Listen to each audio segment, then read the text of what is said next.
Good evening, everyone. Welcome to our third stream in a series of streams on the forthcoming Israeli parliamentary election, which will take place on the 1st of November. And the topic today is which electoral lists are actually running in this election. And most of the stream, I will talk with my guest today, Professor Ofer Koenig, research fellow from Israel Democracy Institute. But before you join us, I will say a few things in general about the parties that are running now in the election. So 40 electoral lists are registered by election committee. That's quite a lot, but as also in the previous campaigns, most of them don't have any chance of entering Knesset and reaching the electoral threshold. Basically, we can talk about 15 electoral lists that have decent chance of entering the Knesset, which is quite a lot. The political party system is very fragmented, but it's not 40 that run for this election, and most of them know that they don't have any chance of entering the Knesset. So what can be said in general about the party composition during this election? And first, I would like to remind you what I said in the previous stream. Here is a diagram, which is my diagram that I myself organize it in this way. Again, you may agree or disagree, but that's how I see the things. There is this division into clusters of parties. So it's not division into parties, but coalition clusters of parties from left to right, according to their coalition proximity. So in this Knesset, we had a group of clusters which clearly tended to the left and were against the Prime Minister Netanyahu. Group of parties which tended to the right and were led by Prime Minister Netanyahu, and neither of these groups obtained coalition majority. So the result and the fate of the government was decided by the cluster which is in the center. Here you can see it in a yellow column, which I call anti-Netanyahu right. What do I mean anti-Netanyahu right? I mean those parties whose leaders declared that they were not happy with Netanyahu. They wanted to replace him as prime minister. They considered the possibility of joining, for this purpose, left-wing parties. However, their voters, most of their voters, identified themselves or as center-right or as right-wingers. But there were two different parties in this cluster. One party is the New Hope of Gideon Sa'ar, which received 6 seats, and the other is Yemina of Naftali Bennett, which received 7 seats. Together, they received 13 seats. The voters of Sa'ar were mostly center-right, moderate right, and tend to be secular. The voters of Yemina, or many voters of Yemina, are moderate religious, and they tend to be more to the right, even more to the right of Likud, and some of them are Israeli settlers in the settlements. So there are two different types of voters that voted for these parties. And when Sa'ar joined the coalition, which was included mainly left-wing parties, so there was not much problem among the voters. They accepted it. However, with Yemina, the problem was that most of the voters of Yemina didn't really like the idea of Naftali Bennett joining the government with majority of left-wing parties, even if he was prime minister in the beginning, especially because he promised before the elections that he would never serve as minister under Yair Lapid, which became part of coalition agreement because as alternate Prime Minister Yair Lapid later became prime minister in this government.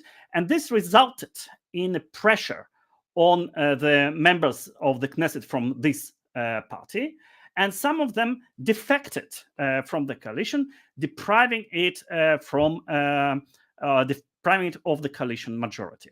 So if in the beginning the government enjoyed narrow majority of 61, and there was already one defector who was elected at the electoral list of Yamina, later 2 other members of Knesset from Yamina joined him and deprived this government of coalition majority, and therefore new election was called. Now, if you look at the situation now, those parties and blocs that are running for this election, we see more or less the same picture. There are parties that are clearly committed to Netanyahu, and some of them are Orthodox religious parties. There is a right-wing ideological party, and there is a party, Likud, which is headed by Netanyahu himself. And there are parties which are clearly against Netanyahu, Arab Party, ideological left, left of center. But the only crucial difference during this election, in my view, is that what we regard as anti-Netanyahu right in the previous elections all but evaporated. The party of Saar joined the electoral bloc with the party of with the list of Benny Gantz called Blue and White, Kahol Lavan, and it now can be certainly considered as part of left of center bloc. As with regard to Yamina, Naftali Bennett is not running. This Yamina doesn't enjoy now any significant support among the voters. Remember that they're mostly right wings. But the number 2 in this party, Yamina, Ayelet Shaked, who sometimes positioned himself as a slightly more right-wing to Naftali Bennett, she decided to run. And there were, in the beginning, questions, okay, which coalition she would prefer if she enters the Knesset. A few days ago, she declared that she will join only right-wing coalition, and she will join, therefore, the coalition of Netanyahu. Many people don't believe it, some do. However, at the moment, according to all polls, this party doesn't have any chances of entering the Knesset. We'll see what happens. There is one additional nuance in this story. If you look at the parties, the factions that I defined as left of center, Lapid's bloc, Benny Gantz bloc, I also included there Israel Beitenu of Avigdor Lieberman, because in the previous election, Lieberman mainly appealed to the anti-religious sentiments of some not very committed left of center voters. Here there is one small change in this campaign. As I see now, Lieberman now tries to appeal to a slightly different segment, which is young libertarians. Mostly young people who are committed to free market economy, and for whom this is a number 1 issue of the campaign. And usually many of them tend to regard themselves as right-wingers in terms of foreign policy and security. Lieberman is finance minister who positioned himself as the most free market part of the current coalition, and therefore he appeals to these voters too. So maybe there's certain segments of right-wing votes which will go to Lieberman during this election. But as a party, as a coalition partner, Lieberman's still clearly in the left of center camp, which means he's committed to the coalition with left-wing parties, and he's adamantly against Benjamin Netanyahu. So that's my opening. And now I'm glad to welcome here Professor Ofer Koenig from Israeli Democracy Institute. Good evening, Professor Koenig. Hello, good evening. And let's start with this small party by Ayelet Shaked, because I think this is the most uncertain player in this election in 2 ways. One, whether it will succeed to enter the Knesset, and the second is it really committed to right-wing coalition or not? Yeah, I think both blocks, both sides are really concerned about Shaked's chances of getting in or stay out. I think if, in my personal opinion, Shaked is all the way in for a right-wing coalition under Benjamin Netanyahu. I think that even when Shaked joined the outgoing coalition under her colleague Naftali Bennett in Yamina Party, I think that she was really dissatisfied with his decision. Uh, she eventually went with him because they have mutual respect and they go a long time together, Ayelet Shaked and Naftali Bennett. But I think that she never really find herself a part of this anti-Bibi coalition, and I think that and we can see it in the campaign that Shaked's conducting for the past 4 or 5 weeks, that she's kind of she tries to rehabilitate herself as a devoted, pure right-wing politician, and I think that I don't think it is a question. I think that if Shaked will succeed, enter the Knesset, and Netanyahu would need her for electoral seats, Knesset seats, I think that she would go with no hesitation whatsoever. So But do you think she she's will? not an anti-Bibi. Yeah, but do you think she will succeed? Because at the moment, it looks like her chances are very slim. I don't think she would succeed. Let us remember Bennett and Shaked had failed before back in the April 2019 elections. They were very, very close, 1,400 votes short of the electoral threshold, but didn't go all the way. And I think that if I have to assess her chances, I don't think that she would have. She's having a very good chances, and I think that what we're going to see in the coming few days or the week or week and a half is the campaign machine of Likud and Netanyahu go straight into Ayelet Shaked and say to all right wingers, if you vote for Ayelet Shaked, you waste your vote and you risk the win of the right wing bloc. Mm-hmm. Okay.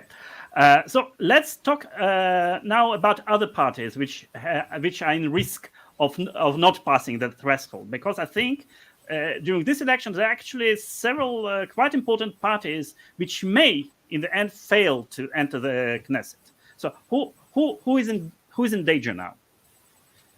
Yeah, I think that if we put Ayelet Shaked's Jewish Home Party aside, we have 4 other parties with the potential of not passing the threshold, and apparently they are all from the left side of the political map, of the party map. The 2 Arab lists, one is Ra'am, Mansour Abbas's Ra'am, which sets in the outgoing coalition, and the other is what used to be the joint list with 3 different Arab political parties, and this joint list had split into 2. Balad is the most radical nationalist Arab party, probably won't pass the electoral threshold, and the third, which is Hadash Ta'al, which are 2 parties go together. They also in the danger area of danger zone of around the 4 electoral 4 seats. The other 2 parties. But before we go to the other 2 parties, I want to ask you something about the Arab parties. So sure. Just to make it clear for the viewers that in the previous election we had 2 Arab lists, and now because one of them split, we have 3. So it's Ram, which was part of coalition, and it represented mainly southern, more conservative Islamic communities, Bedouins. There is a Hadash Tal, which is coalition of several groups, but one of them is a communist party. And there is a Balad, which is more middle class, but also very radically nationalist Arab parties. So the question is, these parties know then are in risk of not passing a threshold. And this was the reason why a few elections ago they formed this joint list. Why do you think that during this election they didn't succeed in making some kind of arrangement? Well, I think that if you ask them, it was a technicality flow of the 90th minute in the electoral commission. On the last minute, parties were allowed to register. But I think, honestly, there are four different political Arab parties, each one with its distinct shade of ideology. And I think that the more accurate question is, how did they created the joint list to begin with, and not why they split? I think that the split is more, it's the more natural, because you have, as you say, a communist segment along Islamist conservative segment, and they don't, it's like oil and water. They didn't succeed in maintaining this four-party electoral bloc, and this, of course, bring all these parties around the danger zone of the electoral threshold. By the way, they could easily go over the electoral threshold if the Arab voters would go and vote, turn out in the ballots. And what we saw in the last elections is an unprecedented low turnout in the Arab sector of about 44%. Less than half of the Arab eligible voters didn't show up to the polling stations. Okay, so let's now move to the other two parties that are in risk of. So the other two parties, as I said, are also in the center, in the left part of the party map. These are the veteran Labour Party, what used to be Mapai, Ben-Gurion's Mapai, a straightforward social democratic party, like in Europe, continental Europe. So we've got Labour Party and Meretz, which is a bit more with post-material values in its ideological shadow. But I think that these two parties are slightly in a less fragile position in compared to the two Arab lists we talked before. And during the last election, the left-wing voters were strategically clever. So some of them voted strategically in order to let both parties to pass. Do you think they will behave the same in the same manner during this election?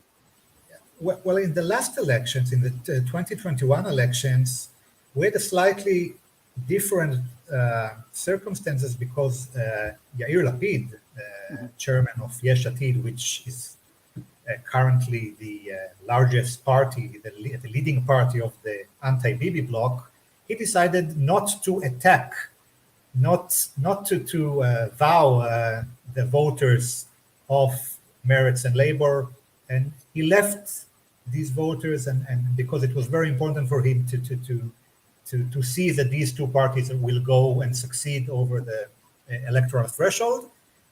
I think, at the moment anyway, that this time Lapid's strategy is slightly different. He wants to be the biggest party in the center-left bloc, in the anti-Bibi bloc, and perhaps it's a very delicate game, because if you really go and tries to attract Meretz and Labour's voters into Yesh Atid, there might be the risk of they're not going over the electoral threshold. And on the other hand, Yair Lapid would like to be a party with the 26, 27 Knesset seats. So it's a very delicate strategy, and we will see. I think that both Labor and Meretz would pass. Okay. And do you think Lieberman is safe? Lieberman is a sort of a riddle. Each time, by the way, the service, the electoral service, are underestimating his power. Lieberman still got a lot of Lieberman's party still got a lot of strength in the local authorities, for instance, and it gives him a pretty good get the vote strategy. In election day, he can mobilize voters into the polling stations.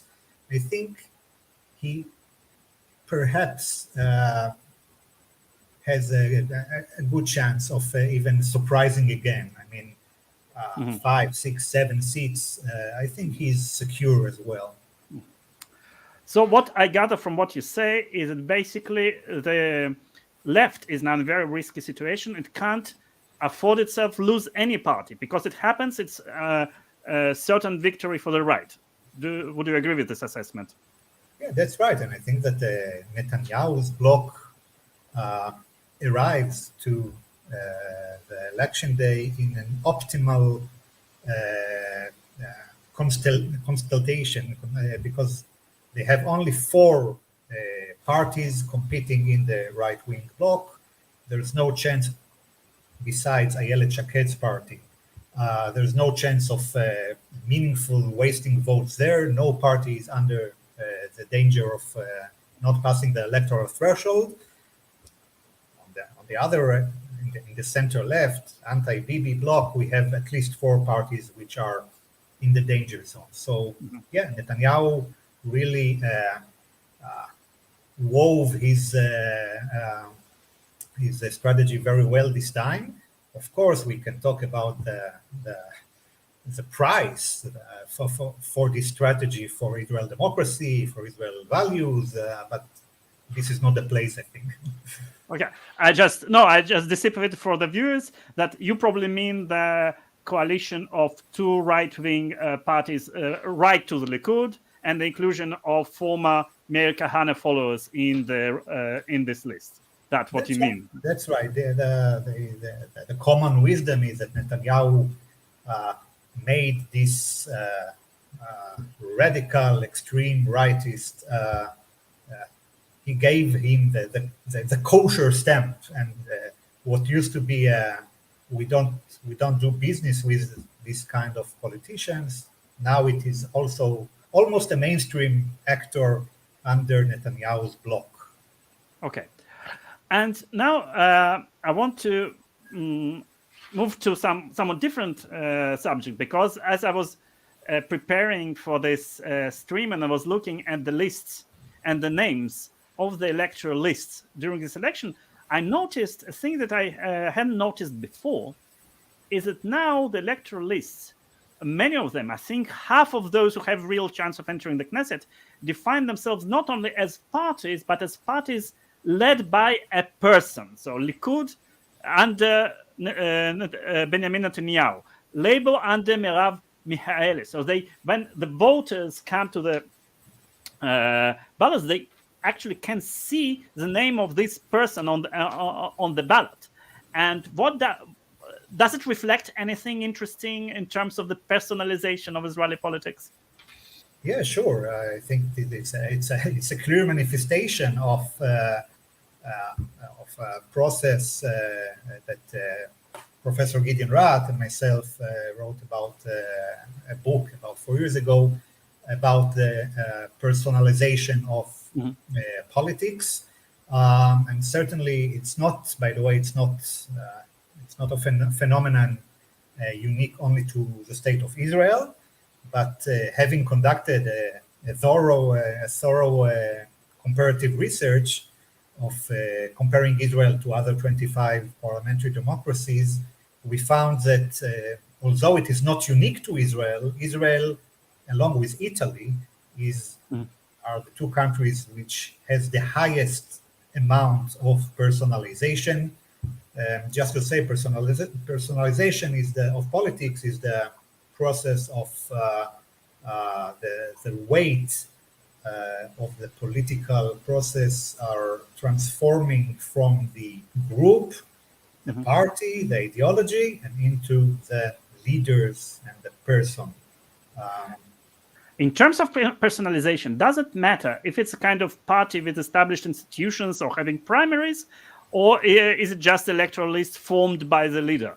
Because we have this emphasis on the person of the leader also in the established parties like Likud and Labour, and also in the new lists which are not parties. So is there still any difference in this sense in terms of personalization between parties like Yesh Atid, which is not party but the list of Yair Lapid personally, or Avigdor Lieberman, it's also basically his parties, and all traditional parties like Labour and Likud? Yeah, that's a good question. I think that if we looked back 10 years ago, maybe I would say, these autocratic leader parties are, of course, more personalized, but just looking at last year's Likuds and the absolute dominance of Netanyahu over the party, I think that it is not the case anymore. It is more complex. And yet I think that we can still see differences. For instance, Meretz is not a very personalized party. Hadash is not a very personalized party. And of course, also UTJ, the party who represents the Ashkenazi ultra-Orthodox sector. So these are highly ideological and not personalized parties, such like Likud or Yesh Atid or Lieberman's parties. Yeah. But they're becoming more rare at our political landscape. That's true, but I think, again, not only in Israel. I think just look at what happens in Italy a few weeks ago with their elections of a fairly small marginal party, right-wing party, which the right leader in the right time, Giorgia Meloni, succeeded in transforming this party into almost a vehicle of her leadership, and she's going to be Italy's next prime minister soon. So that's a good example. Okay, and there is one more issue that I would like to discuss with you, and this is the question of the influence of the Supreme Court on the composition of parties running for the election, because usually prior to the approval of the electoral lists, some parties appeal against other parties on some legal grounds or against certain candidates, and the electoral committee tried to disqualify one candidate in Likud and the entire party, which is Balad. And the reason why it tried to disqualify Balad is because there is a law in Israel in which it's forbidden for a list that denies the Jewish and democratic character of the state of Israel to run for the election. And because there is always talk about Arab parties denying Israel as a Jewish state, which literally for Balad actually is correct. They don't recognize Israel as a Jewish state, but the Supreme Court takes another line and nevertheless usually allows Arab lists to run in the way it interprets law. Could you expand on this issue? Well, let's begin with the bottom line. This time, there was no disqualification, meaning that eventually the Supreme Court, the High Court, Israel's High Court of Justice, approved everyone's lists. But taking one step backwards, Israel law specifies 3 reasons for disqualifying electoral parties on ideological ground. The first is, like you said, objecting to the notion of Israel as Jewish democratic, but this is a very vague and it's really, really hard to prove. Supreme Court judges really need proof to disqualify, because it's a breach of the right to be elected. The other reason is promoting racist or racism in the ideological platform. And the third one, and I think this is perhaps even more relevant to Balad, is disqualifying parties on the ground of the party supports acts of terror against Israel. And some of Balad's politicians used to have connections with terrorists or smuggle smartphone into the prison where terrorists sat. So these are the three reasons. It is very rare that eventually we have a disqualification of a party or a candidate, and this is because, again, the Supreme Court judges are very, very cautious with this tool, and I think that part of the reasons for that is that this electoral commission, Central Electoral Commission, you stated, is a political commission. So there is always a political agenda behind this allegedly ideological reasons. Yeah, what was interesting in this case, I think the electoral committee actually center-left parties voted for disqualifying Balad because they didn't want to waste Arab votes in case it doesn't pass the threshold. Actually, I don't think it was a clever strategy, because if Balad had been disqualified, many voters would have abstained from voting, I think, and actually Likud and other other right-wing parties, they couldn't vote against this idea because they're even more to the right than the left. So they just were absent from the vote. They didn't vote for or against. It was it only shows the problematic notion of this political electoral commission. And we are in the Israel Democracy Institute. My colleague, Dr. Dana Blander, is just published a research note which calls for rethinking the electoral commission, the Central Electoral Commission, and reforming its authority to disqualify political parties. Do you think it will happen soon, this change? No. Okay. I think it's the power of the professors. I think it serves the political interest of everybody. So, yeah. Okay. So, Professor Koenig, thank you very much for enlightening us. It was a pleasure to have you with us, and thank you. Bye-bye. Have a good evening. Bye. Thank you.